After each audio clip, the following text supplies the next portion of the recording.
So my name is Seng, Nickerson. It's pronounced Sang, like I sang a song. And I've been a lifestyle blogger since 2009. In 2009, I had no idea what I was doing. I had no kids at the time. I just got this DSLR, just decided, hey, I'm going to become a photography blogger.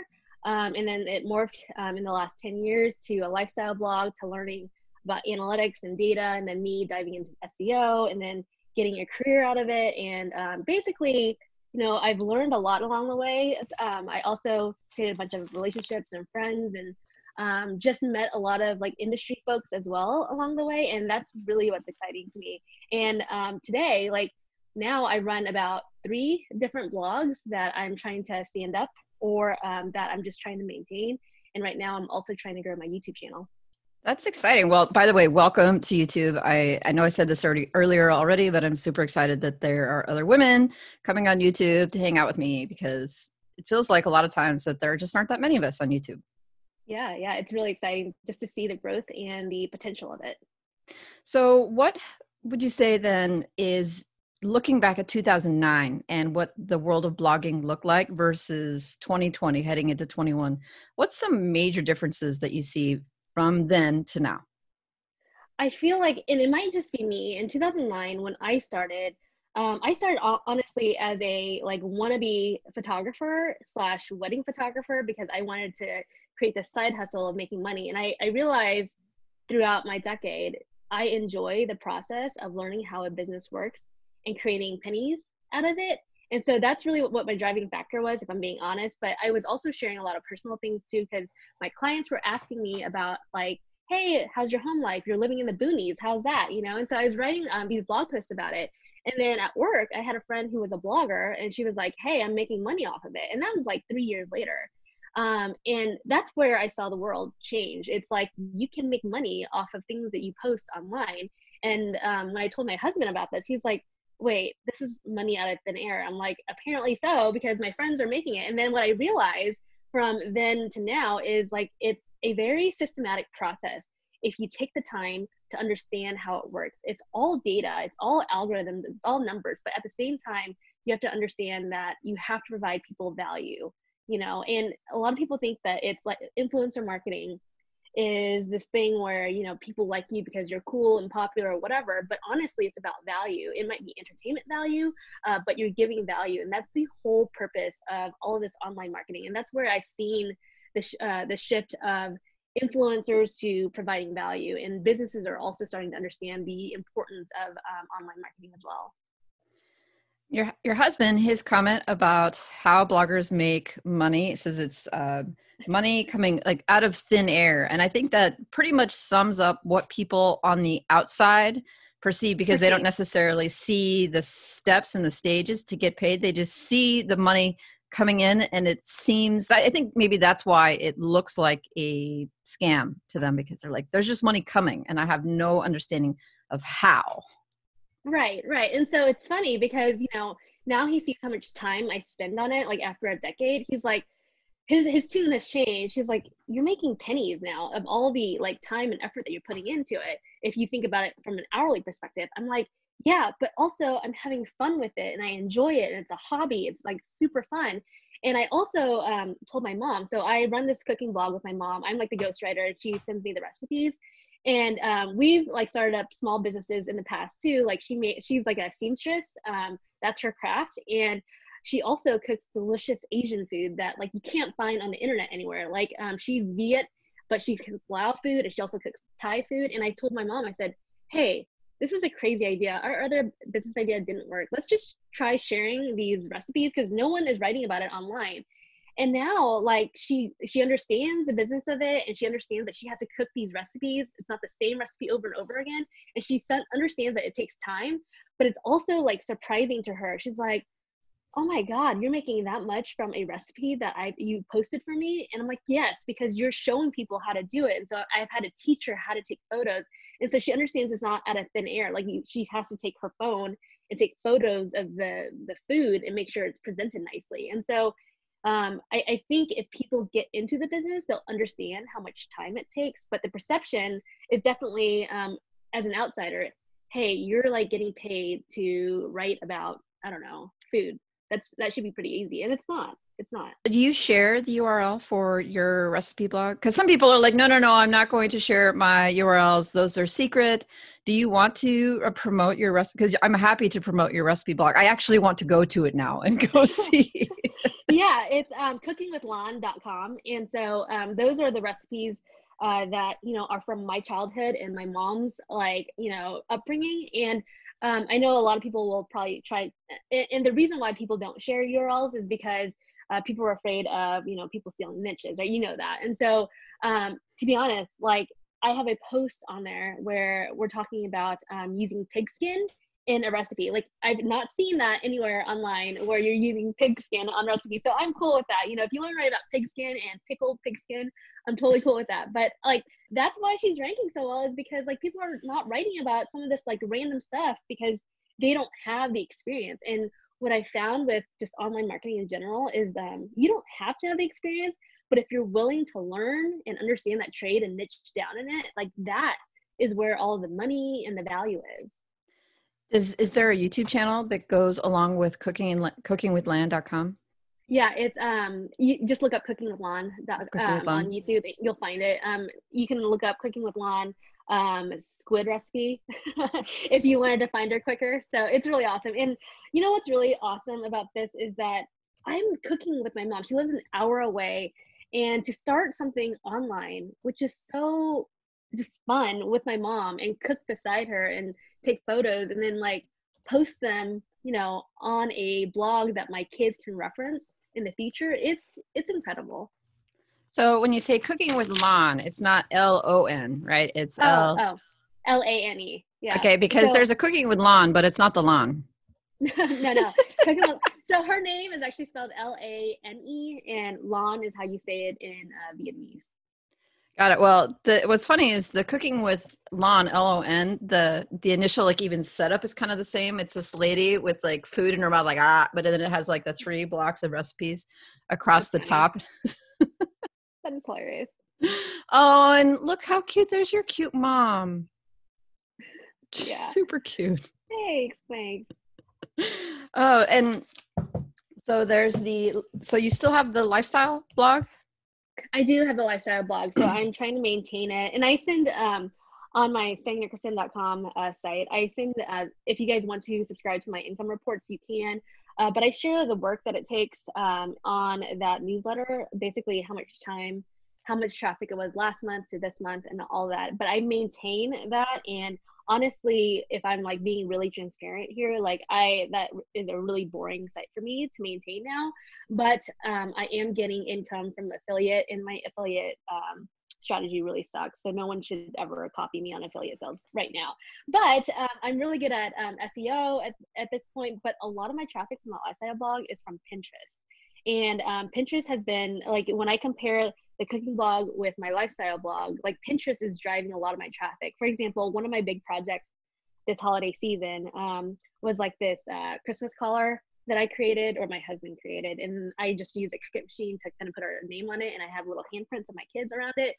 It blew up, right? And it like literally was doubling my traffic to my site because of this like seasonal post. And I'm probably not going to make that much money like come Q1, Q2. And I'm okay with that. But it's just a really fun blog to test Pinterest stuff on. And I use Tailwind.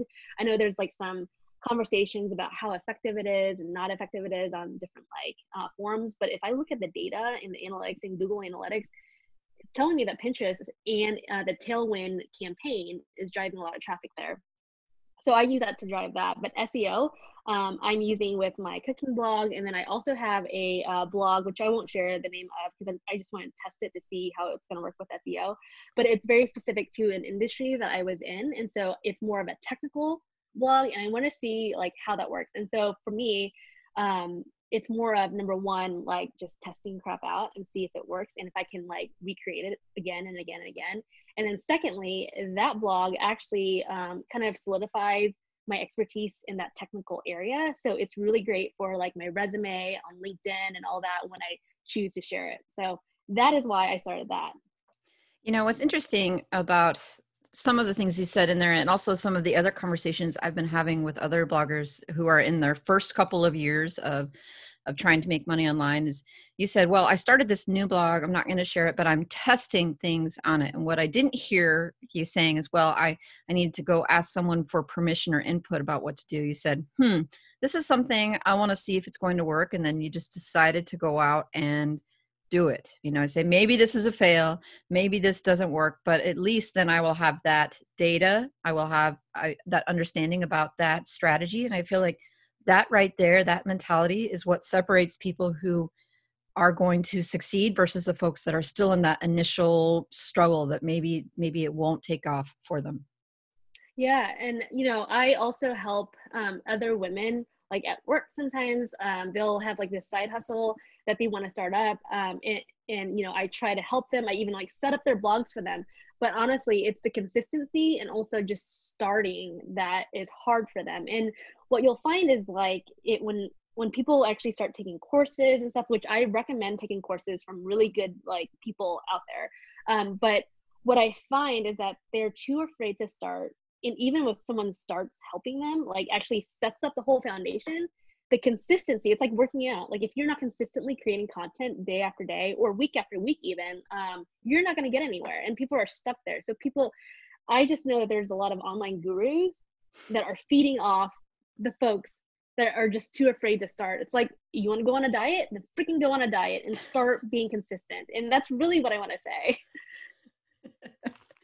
So I wanted to go back to your comments about your lifestyle blog where you had a bunch of traffic from Pinterest. And what it sounds like is the majority of your revenue is coming from ads. And I was just wondering if you had looked into the RPMs for the Pinterest traffic versus your Google or web-based browser search traffic to see which one actually had a higher RPM. Like how valuable is the Pinterest traffic versus your Google traffic? Do you know? I don't know if it's specifically compared to that blog. So I haven't looked at the numbers comparing, but I have looked at like the Cooking with Lon site, which is mostly SEO driven, and the lifestyle, and compared those, and the RPMs on my lifestyle blog are definitely a lot higher. Now, I will say though, what impacts that variable is that the Nickerson blog is, you know, older by like 8 years. So that might have an impact to it versus the cooking blog, which is, you know, only like two years old, if that. So that has an impact on it. But I would say though, that I would tend to think that the RPMs on the lifestyle blog are higher because a lot of my traffic is female. Well, I guess the other one is female too, but I feel like that's more of a, hey, if I'm an advertiser, I want to sell to a lifestyle blog. So. Do you have that metric in your, I mean, I'm assuming I'm making this wild assumption that you're with Mediavine. Is that? Yep, that's Mediavine, yeah. Does Mediavine offer any sort of analytic for, just for picking out because I have one of my sites is with Ezoic, and I know they can break down the traffic sources, and I just wanted to check to see if they had the RPM for the traffic source. Oh, I don't know. I can look. Isn't that interesting? Okay. Yeah, that would be interesting to see. Traffic overview. Let's see. Will that tell me? Has ad unit, device, country, partner. No, it doesn't have it. The breakdown. That's too bad. I have a mom blog. I have a site, and it does break down they do it by session rather than page view. So it gives me the breakdown for basically the revenue earned from Google, from Bing, from Pinterest, and all the rest, depending upon where it is that the traffic came from. Is yours a mom blog mainly Pinterest or Google? I'm like a Pinterest moron. Basically, every time I start Pinterest, I get my account banned. Literally every time. So like for me, I can see the RPM for Google, and then what's interesting about that is the equivalent for RPM for Bing is like way higher. And I don't know if it's just because the people who use Bing are older, maybe, and people who are likely to have more money. Yeah. Anyway, that would be useful if Mediavine provided that. Yeah, they don't have that, but I could probably like compare their numbers and then look at, you know, the URLs and do a VLOOKUP with the Google Analytics and see. Oh yeah, that's so much work though. That's just the one, like people complain about Ezoic all the time, but that's one of the things that they do is provide a lot of data. And so then you can play with it. And sometimes I guess that would prevent you from working because you'd be like, ooh, more numbers that I could crunch and then do nothing with. Yes, yes. That's where I've been trying to focus my time, like honestly creating content, because I'm a numbers person and I could look at numbers all day and dream up ideas, and I just know I just need to crank out data or crank out content. So what's your content creation strategy then? Is it a matter of going and finding keywords and you say, okay, I'm going to try to get so many articles out a month? Or is it, you know, I guess, what does that look like for you? So it's kind of crazy. So I have 4 kids at home, and like, and I also work I have 3. 3. Yeah, yeah. So basically, I have a 9 to 5, right? And I work that 9 to 5, and I also, like, when I have crazy ideas, I put them in this tool called Notion, and I've used that this year. And what I realized this year is content is king. I should have known that like 9 years ago, but it took me to this year and creating that cooking blog to realize that I just need to crank out content. And I will put in a plug for the income school guys. They taught me everything I know about like SEO, if I'm being completely honest. And I would, like, I'm not one to like tout courses if they don't work, but that one is like incredible. And you can actually find a lot of their stuff on their YouTube channel for free. Like, I don't think I learned anything more like joining their course, but like their videos are awesome. And what I realized is that content is king from that. And what I've done is actually try to create content on each of my platforms weekly. Like, it's weekly that I would do that. And the reason why is because it gives me a sense of like, hey, today, Monday, I'm writing like content for my lifestyle blog. And then if I get bored about writing blog posts, then I create videos on Tuesday, So every single day is dedicated to creating content. And I have one day dedicated to ideation and strategy. And ideation and strategy is basically creating this Kanban board of just ideas for each of the different platforms, and then doing keyword research on it, and then moving them to like the prioritized list. And then every single week, whenever I need to like create content, I'm going to that board, looking at the ones that I've done keyword research on, and then just creating that content. Versus like in the past, what I would do, and it just wasted so much time, is in one day I would research, then create the content, and then do all the photos and all that stuff, and then post and publish, and that just forever. And so that's how I batch my content. I literally just do the keyword research on one day and then crank out content every single day. But you have a job and 4 children. So I'm failing to see how. Like you're just like, oh, I'll create content every day. And I get to the end of the day and I put the kids down and I'm exhausted. And the last thing that I feel like doing is clawing my way to the computer. I mean, how do you do it? So honestly, like, I realized that my health is really important to me, because with everything that's going on in the world, I've gained so much weight, and I realized I realized that I was like, I just need to take time for me to just get my mental state right and like enjoy what I'm doing. And like, the work will still be there day in and day out, right? But if I want to do something for myself, like, I just need to get my mental like in health like in check. And so what I've done is actually create some processes that I cannot sway from, because when all that happened, I had kids with me like for 4 weeks straight. Now they're actually going to school halftime, which is amazing.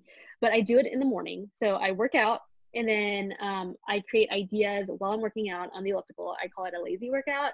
And those ideas are on this iPad. And so that's what I'm doing at that point. And then also get off the elliptical, write as much content as I can, do my 9 to 5.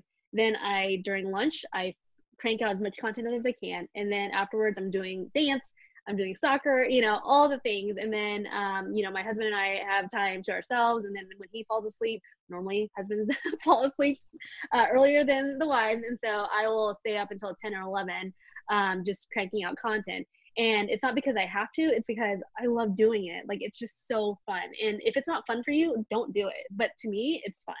And I like what I'm writing about sometimes, but it's also a chore. It's also a chore, but it's just fun, just learning the process. So that's how I do it. I any margin that I have in my life, I'm literally thinking about the business. A lot of folks who have websites have also worked in doing other side hustles before kind of settling on this, and maybe they have other either successes or other income streams. Have you tried any other, I'm putting up my air quotes, side hustles before getting yourself to here? I mean, you said you were a photographer. But it sounds like that's not your main professional job, that you probably do something else. And so Yeah. I'm just curious, are there any other side hustles that you are also working on right now? Because I definitely have like 5. Yeah, so I'm actually my professional career. I'm in corporate IT, and I'm a program manager and product manager. I've done both hats, and I've also been an engineering manager without having an engineering degree. And so the reason why I say that is because I feel like in life, like I wasn't a woo woo person before, and like one of my friends who is like an empath like taught me about manifesting, you know, what you love to do, and so that's what I've been following. So I'd write down in a journal, hey, these are things, these are the paths I want to take. And so in the very beginning of my side hustling, you know, after I got and secured my corporate job, I was like, hey, like my husband got me this camera in 2009. I started using it. How can I make a buck off of it? And so I did photography and started doing family photography. My first wedding, someone paid me $750 to do photos, and I like cringed when I look at those photos. But those are the side hustles I started doing. And then I became a wedding photographer, and then I second shot weddings because I didn't want to waste my weekends. And so I did that for like 3 years as a side hustle.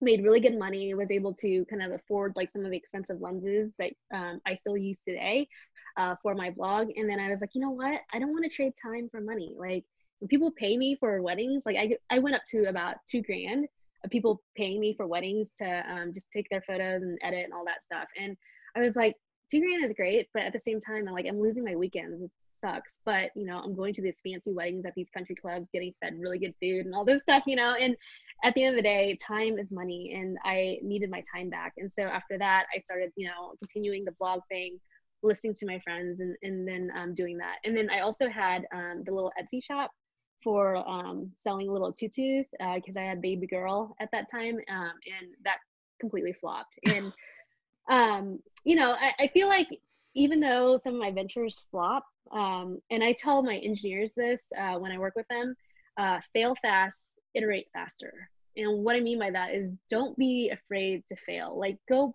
put out some code. If it doesn't work, as long as your software doesn't kill anybody, like it's in healthcare or something, then just freaking go out, try it, learn from it, and iterate again. So I've done a lot of side hustles. I'm a serial entrepreneur.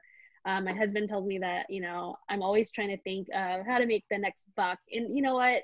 I feel like that's my hobby. And also I feel like I'm all continuously learning. There's never a time in any of my hobbies where I'm not learning something. I spoke with a woman a couple of months ago at the end of the summer. Her name is, I think, Joanna Vargas. And we talked about business as being her art, like being a canvas for her. And she could, that was her creative outlet, because, you know, artists, like they're encouraged to make art. And then, you know, maybe the art's not that good, but people are like, oh, nice try, you know, you're on your way, but there's nothing really negative about it. You know, they're like, oh, you know, maybe I just don't understand it. But if it's a failed business or a failed side hustle, then people are like, Judgy McJudgerson, you are maybe not that valuable. But if you think of it like art rather than a failed, something that is like a badge of something negative, right? Like a black mark against you. I mean, I like, you just said, oh, this is my thing. Like, this is my outlet. Like, this is what I like to do. But if you think of it like art, then I'm going to put up my air quotes, like fail is just a canvas that didn't turn out the way that you had envisioned. Just make another one. Yeah, exactly. That's a great way to think about it. A really great way to think about it. You know, it's funny because I look at my professional career and there's a lot of imposter syndrome there. But then yesterday I got a ping from a friend who said, hey, I'm feeling some imposter syndrome. And this girl is an artist, like a true sense of the word. She is amazing. And she was feeling imposter syndrome. I'm just like, why do people feel this imposter syndrome? Like everyone and their mom is trying something, and maybe they're faking it. Maybe they're good fakers, but at the same time, just own it. You know, there shouldn't be imposter syndrome if you're doing something that is of value and that you feel like is going to bring some value, or you're just learning and you're just sharing your methodology and process along the way. There's a lot of imposter syndrome out there. You just need to get over it. Like, hey, I am a chronic sufferer of it. It has definitely plagued me with YouTube. I mean, it's, even now, you know, I've got this channel that's 2,600 subscribers on a podcast, and I still am like looking around like, somebody going to figure out that I don't belong here? Like I have no idea what I'm doing, but I mean, But here I am. worst case, what's gonna happen, right? Like you spend some time doing a hobby, trying to learn stuff. Yeah, no, we talked earlier about the things that sort of separate the folks who are in those initial stages versus the people who I think will succeed eventually. And that's that's definitely another differentiator, is the people who are willing to fail, willing to take the risk of failure and not look at it like it's the end of the world, that they should stop because of that failure. And that again is another dividing line between the folks who have and have not in making money online. That's funny. I'm going to show you something real quick. I had my kids actually do this for me because there are two words that I feel like describe how I am. And my kids are like young, so they might have misspelled it. But this says insatiable and relentless. And that basically describes like my personality. And you don't have to be this way, but I feel like what has given me success in both my professional and my blogging career, if you call it success, is like I don't know when I'm full, right? And then also like I just won't give up. And so that really, I feel like if you can just pick something and just go at it with all your heart and not be afraid to fail, for these folks that are trying to start a blog, like just try. There's nothing, I mean, you don't even have to tell anyone about it. Just try. And if you fail, you fail. Or you tell your closest friend and just say, hey, keep me accountable in doing this. Yeah, you just pointed out something I think is also pretty critical in succeeding in this business. You say, oh, you know, people could start and do it in secret, but I think that also gives people permission to stop, right? Because nobody knows that I did it, right? They're like, oh, well, I tried, and I can just not tell anyone if it doesn't work. But telling someone is almost that extra incentive to get some support and also some accountability, and just take people over those initial humps of like, man, this is really uncomfortable. I feel like maybe I should stop. Yeah. I totally relate to that. But at the same time, like what people need to realize is that vlogging, online marketing teaches you the full realm of the business cycle. And that is something that like is undervalued, I feel like, because I will tell you that in my decade career of being in IT, telling someone at very specific points that I run a blog, that I use analytics for my blog to drive value and drive traffic and work with large brands has gotten me like openings, like doors, like to things I would never have thought I'd be able to do. For example, I was able to join a cognitive services team full of data scientists and smart engineers, people who had pedigrees that are bigger than me, all because I said, I know how to use analytics and data. I know how to funnel people through different sales funnels, all with the side hustle that I've been doing, and it's crazy to me that I had the opportunity, but it's at the same time, I'm just like, I work my ass off doing this, and I should get that opportunity. Like no one knows like the business cycle more than me. Like I've been on the corporate side, and now I know what it takes as an entrepreneur, and know where like the gates and the phases could make enterprise stuff really heavy. And so I just feel like creating an online blog can open up doors even professionally, even if you don't think it will. You said something about working with large brands. Could you talk more about that? I'm assuming that you're talking about partnerships with your lifestyle blog, but what's that about? Yeah, so it's funny. I created this YouTube video actually last week. You guys should go check it out, but it's all about working with brands and the honest truth about working with brands. And I work with large, like big box companies, partnerships with them.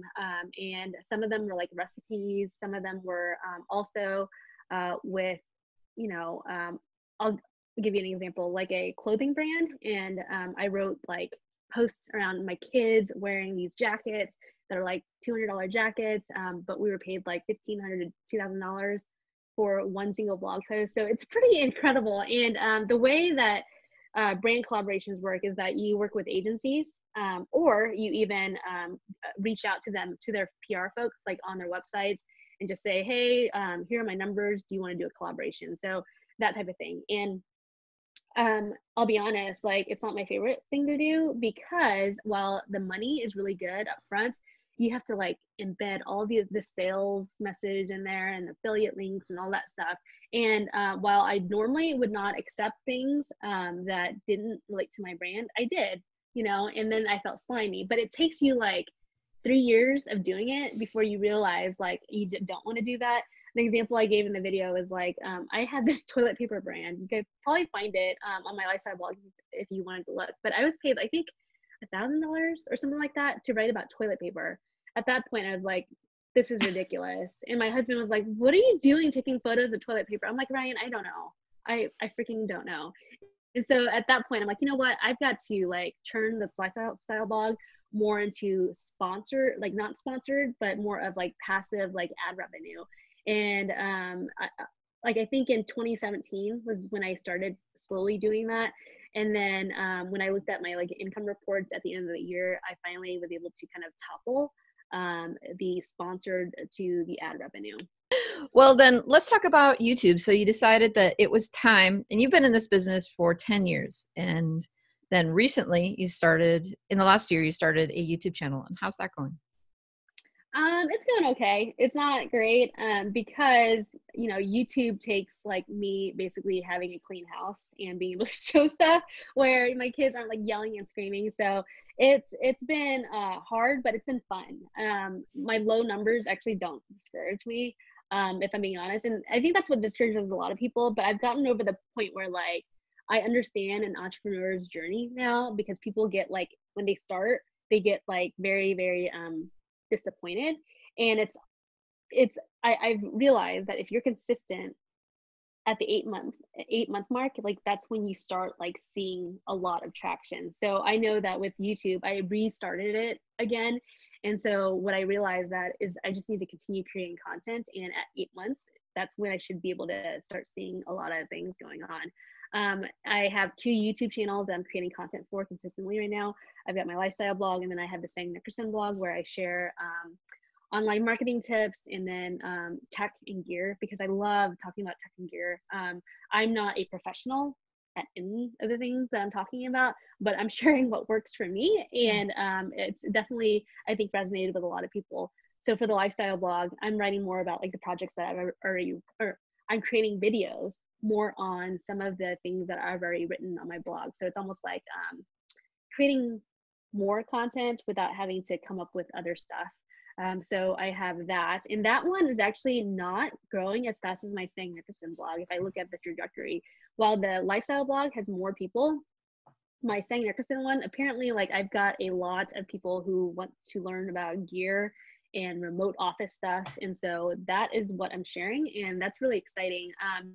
And you know, it's funny because I have imposter syndrome there because even though I was a wedding photographer, I have like, for example, this video that's coming out on lenses. And I'm like, I know how to work this camera, right? I'm probably going to say like focal length, like, you know, the specs wrong, but I don't freaking care. And people are going to call me out, and people are so much meaner on YouTube than they are on your blog, which is crazy to me. Like people will comment, like just not nice people. But you know, I'm over it at this point because I'm just sharing what I know. And if you don't want to like watch it, then go watch something else. I don't care. Just go away. Just me repel you. But you know what? In some instances though, I will like actually create more videos on stuff if they leave me a comment.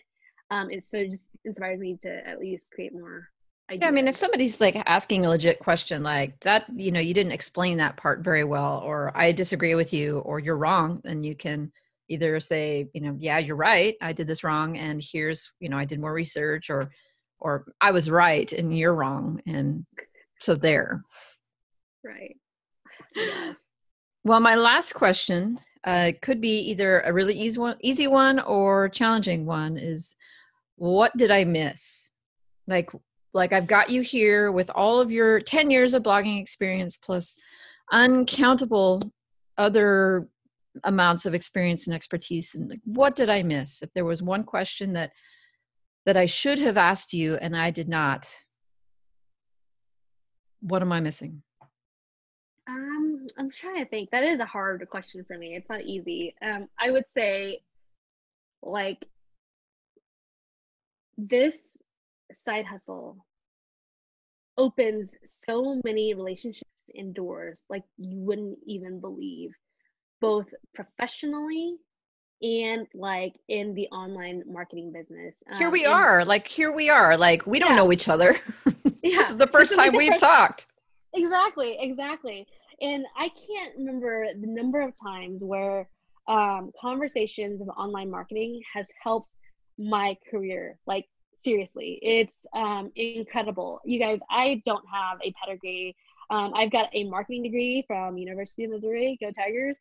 But honestly, like just being able to use the skills that you learn from the side hustle, whether it fails or not, like you were able to kind of like go do this thing and was consistent on it, and you learn the business cycle. And that's the most important part about this side hustle. It might be that, hey, like I'm creating something that I love or whatever, but understanding the full business cycle without like basically having to be in business, that's huge. And what I mean by that is if you're in corporate, generally you're an employee that is maybe like siloed in certain areas. And so you never get to learn all the bits and pieces of it.